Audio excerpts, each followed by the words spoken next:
Hello, welcome to a brief history of American cinema. In this lesson, I will go through a condensed overview of American visual culture. If you have any questions about specific eras, I will be happy to discuss them in further detail. For your information, this history is one that has more of a commercial focus. However, I will be touching on some independent and international filmmakers as well. So, without further ado, let's get started. Many historians cite photographer Edward Muybridge as one of the earliest pioneers of cinema and moving picture technology.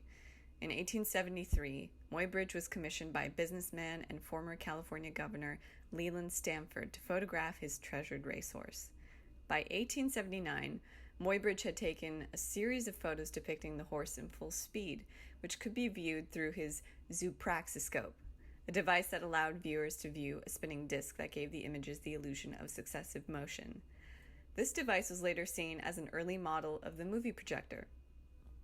Meanwhile, over in France, the innovative Lumiere brothers were making waves, experimenting with photographic processes. Their film, Arrival of the Train at La Ciotat, caused such a stir that it made people scream and jump out of their seats due to the size of the screen, as they believed the train would run them over somehow. Georges Méliès's iconic A Trip to the Moon features a theatrical style which would impact many conventions of presenting a narrative. Inspired by the innovations of this new medium, Léon Gaumont, a Frenchman, founded the Gaumont Film Company, the first and oldest film company in the world. It originally produced photography apparatuses.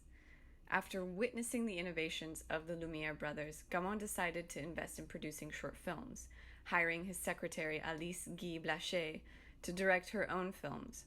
Guy Blaché is noted as the first recorded female director.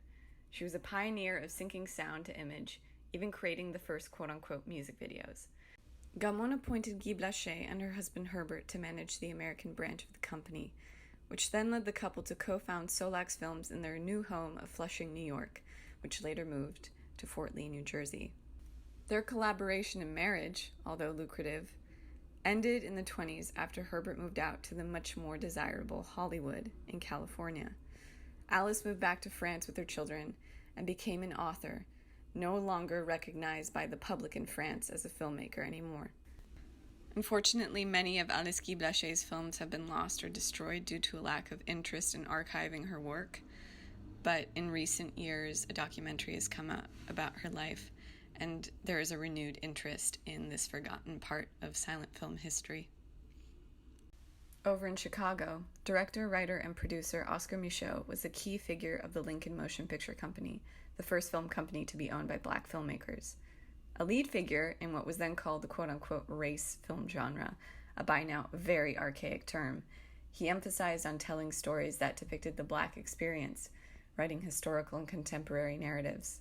His films often centered around racial tensions and the aspirations of black Americans trying to make their way in urban, segregated societies. A novelist as well as a filmmaker, Micheaux often drew from his own autobiographical experiences of growing up on a farm, traveling in the country as a clerk on luxury train lines, as well as drawing from his homestead life. He also adapted novels into scripts for his films. However, once the Great Depression hit, Micheaux could no longer support his investments and began to exclusively write novels. By the mid-1920s, most film studios, albeit small, were moving west thanks to more days of sunshine and lower energy costs. Thanks to these advantages, studios were able to produce more films and hire more talent, and thereby creating more profit. Many actors from all over the world came to work in Hollywood, since films were mostly silent, and they did not even have to speak English to have a successful career. However, once syncing sound to film became more commercialized, this limited the opportunities for international talent. The first full-length talkie was 1927's The Jazz Singer, a very problematic film featuring Al Jolson as a vaudevillian performer who sometimes puts on blackface. It has not aged well. The film was a major commercial success, and other studios realized that to be able to compete with what Warner Brothers was doing at the time, they also had to incorporate sound. So, cinema, as people knew it, was changing. By 1929, the Great Depression hit the U.S. However, people still went to the theater. Many would pay a cheap fee to watch films all day and fill their bellies on humble concessions just to stay warm and fed. Throughout the 1930s, situation comedies and stories of persevering through hardship were big hits, proving that Americans found cinema to be an essential and uplifting escapist pastime. As World War II began to devastate Europe, many film stories started to involve espionage and focus on international intrigue. By the early 40s, Hollywood became involved in the war effort, producing newsreel films and dispatching film stars both domestically and overseas to lift soldier morale. The film noir genre was a stylistic and thematic elaboration on these interests and would impact visual aesthetics for decades to come. Films like Casablanca, a fusion of film noir and drama, incorporate these aesthetic developments, as well as a sweeping romantic storyline, proving to be a major hit with both American and international audiences.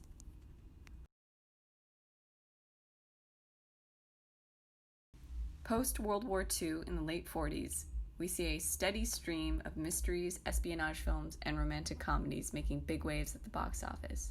However, by the early 50s, almost every American household owned a TV. This proved to be stiff competition. Cinema had to make itself more attractive, and the experience had to be something that you couldn't get at home. Enter the Technicolor musical. Proving to be a commercial powerhouse, its colorful lushness proves to be something that TV couldn't provide just yet. New film stocks were invented, and movie theaters boasted about novelty experiences that transcended what TV could offer.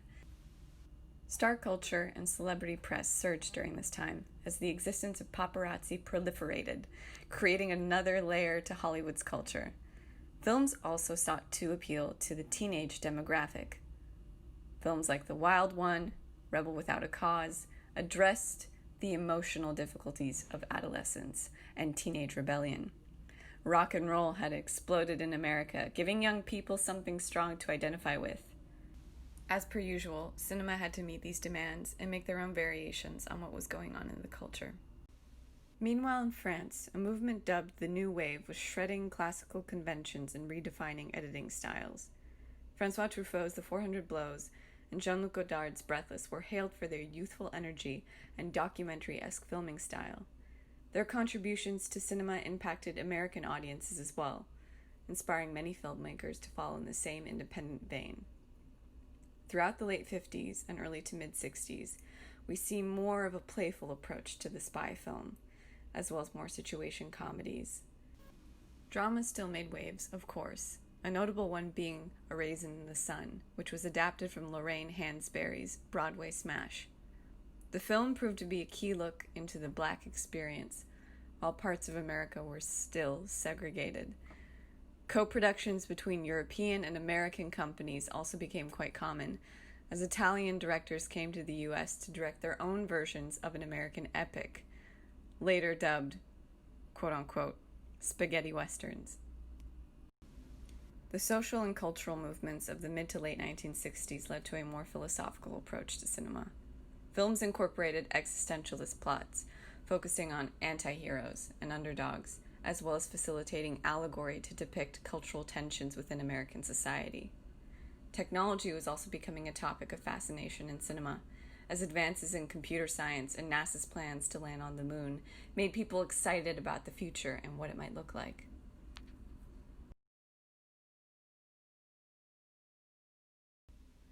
In the early 1970s, the U.S. was in a recession once again, and many studios had already left behind their traditions of the past. Stars were no longer bound by contracts to studios, so they could act with whomever they chose. Many young people enrolled in film schools to pursue their passions. The proliferation of camera equipment and verite styles of the new wave allowed more and more people to make films independently. The cult, or underground, film movement began with small movie theaters showing independently made films late at night, after the day's sponsored screenings were over. This became a place for many young people to gather and share their enthusiasm about film and the arts in general. Genres that occupy the underground docket of the 70s include blaxploitation films, camp films, B-movies, and X-rated films. Many filmmakers who would go on to dominate the 70s and the 80s came from independent backgrounds, including Francis Ford Coppola, who started his company American Zoetrope in 1969. Many American films in the 1970s surrounded paranoid storylines, following characters who constantly questioned their waking reality, authority figures, and government. In 1975, Spielberg's Jaws became a commercial sensation, bringing in droves of audiences that potentially signaled a revival of the big-budget film industry. Star Wars followed right after in 1977, and Alien right after that in 1979. These films would go on to have several sequels, inspiring every other studio to invest in franchises due to their lucrative multimedia commercial approaches. In the early 80s, visual culture was expanding beyond just movies and TV series. The music video became an incredibly lucrative form of visual content, as it expanded the potential of a single becoming a hit. MTV became an integral part of youth culture, featuring music videos, interviews, and other specials 24 hours a day. Bands like Duran Duran invested greatly in their music videos, hiring Australian director Russell Mulcahy to integrate cinematic aesthetics with playful scenarios that featured the members in several exotic locations. By the mid-80s, most American households had home video systems, to which Hollywood had to respond with even more spectacular aesthetics. Many commercial films of that era surround nostalgic plot lines, either romanticizing past eras or speculating on concepts such as time travel. By the mid to late 80s, however, we see many independent filmmakers solidifying their trademark aesthetics, such as David Lynch with Blue Velvet. Dirty Dancing, a film that was produced independently, went on to be a massive hit as well. A crossover hit, we might be able to say nowadays. By the late 1980s, another crop of film school students began to make their mark. Allison Anders and Kurt Voss captured subcultures of California, while Spike Lee drew from his own Brooklyn to tell stories of inequality. In 1991, Julie Dash, a member of the LA Rebellion flock of UCLA film school students, made history with her feature film, Daughters of the Dust, which went on to become the first feature film directed by a Black woman to be distributed in the United States. By the mid-90s, even more independent voices began to emerge, displaying a diverse roster of backgrounds and American perspectives. Chris Ayres' Smoke Signals features a story about a young Native American man exploring his ancestors and roots. This film was also produced by an all-Native American crew.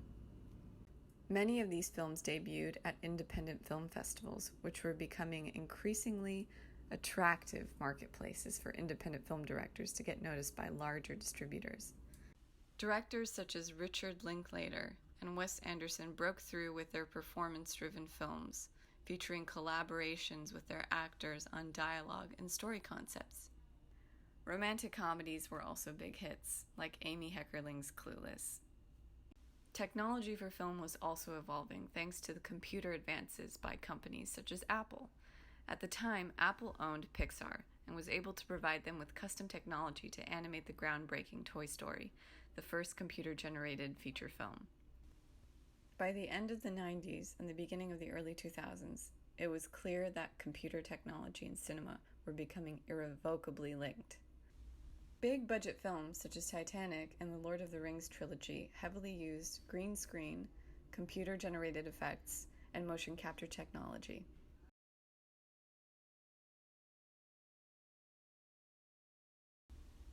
By the mid-2000s, we enter a time where the digital camera overtakes the film format, providing more opportunities for independent filmmakers and cheaper production costs for studios.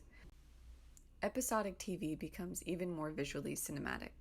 Premium cable networks like HBO and AMC begin to invest in writers and cultivate quality shows that audiences will pay subscriptions for.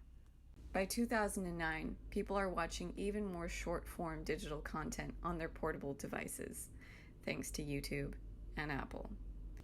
By the 2010s, cinema and TV are competing once again for audiences' attention spans. Video rental stores begin to go out of business. People are now opting for DVD/streaming services instead. Netflix produces its first original show, Orange is the New Black, featuring a mostly female cast, and trans performers. The success of this show leads Netflix to produce hundreds of shows and movies around the world, including the streaming hit Stranger Things, a series that heavily draws from 1980s cinema. Speaking of nostalgia, we also see many reboots of franchises, such as Blade Runner 2049. Distribution companies such as A24 begin to cultivate independent voices. The mumblecore movement, a lo-fi revival of new wave filmmaking based on improvisation, is led by filmmakers such as Lynn Shelton and Greta Gerwig. Ava DuVernay breaks through with Selma in 2014 and begins to organize initiatives to encourage women and people of color to pursue directing, leading the way for many people to advocate for diversity in the American film industry. So, what is next?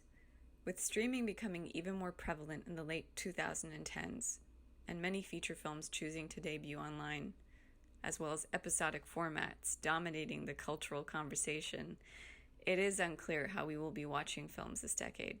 However, people will make cinema no matter what, and sometimes limitations that feel like challenges can birth some exciting innovation. And you are all part of that new era. So, thanks for listening, and talk to you all soon.